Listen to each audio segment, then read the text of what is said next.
Falando sobre pincéis, kitzinhos da Tigre, para que serve, né? Pincéis de preenchimento, fala bastante sobre isso aqui, ó. Pincéis híbridos que funcionam para diversidade de coisa, aquele café, basicamente pincéis no muralismo, né? Você imagina que quando eu comecei era uma dúvida gigante, porque eu sempre gostei muito dos pincéis. Eu sempre preferi trabalhar com pincel por conta do efeito que dava, né? Esse efeito artístico, esse efeito à mão livre. Gosto dessa sensação. E aí, uma confusão danada que eu fazia, não sabia qual era a diferença de um...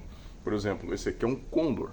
Um pincel Condor, 3 polegadas, cerdas sintéticas. Como que eu ia saber para que um trem desse serve? Eu fui entendendo, né, na prática também, fui comprando aos poucos, entendendo como funcionava. E eu percebi que basicamente os pincéis vão funcionar para uma diversidade de coisas no geral. Porém, realmente cada pincel vai ajudar, ele vai ter um ponto forte, né? Por exemplo, um pincel desse da Condor, 3 polegadas, cerdas sintéticas.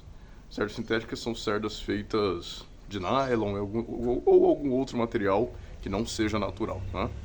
Esse tipo de pincel aqui é muito bom para você fazer recortes em grandes detalhes, fazer alguns grandes preenchimentos também, porque no muralismo a gente precisa ter uma diversidade de tamanhos de pincéis e formatos para resolver problemas diferentes, né?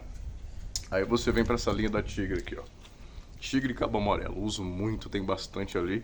Até lá, aqui no link da bio tem uma lista dos preços que eu vou deixando e vou comprando, depois volto lá para comprar e vou guardando lá. E esse kit aqui, basicamente ele resolve quase tudo no muralismo. Para você fazer letra, esses aqui de meia polegada é excelente.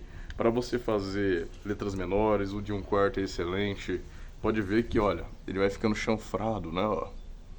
E conforme ele vai se desgastando, ele vai ganhando novas funções, né? Eu falo sempre que pincéis gastos da Tigre, com as cerdas bem gastas, igual essa daqui já, ó. Tá vendo? Esse aqui é o de 1 polegada. Já tá bem gasta.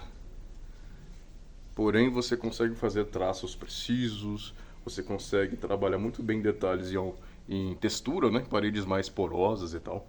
Funciona muito bem, tá? Então essa linha da Tigre aqui vai te servir, você tem que ter. Você que está começando a trabalhar e você que já tem experiência, você sabe. Você tem que ter um kitzinho desse aqui, da Tigre, para resolver praticamente qualquer problema. Dentro disso vai ter os pincéis mais específicos, né? Por exemplo, vamos aqui para a linha letrista. Eu gosto muito desses da Ceramic, tá vendo? Orelha de boi. Basicamente esse tipo de pincel aqui serve para você fazer detalhes em superfícies lisas, tá? Em paredes porosas não vai funcionar não. E você vai desgastar seu pincel à toa. Então em paredes bem preparadinhas, lisinhas, funciona. Em metal bem liso funciona. Em madeira bem lisa, bem preparada também funciona muito bem. E esse tipo de pincel aqui, ó, tá vendo? Ele vai servir para você fazer tanto traços quanto letras, para fazer lettering de uma diversidade de tipos de fontes. Existem artistas que têm uma habilidade incrível com esse material aqui. Ele realmente armazena bastante tinta nas cerdas e ele tem uma fluência, né? O que é fluência e o que é, no caso, né, a diferença de um pincel bom e de um pincel ruim?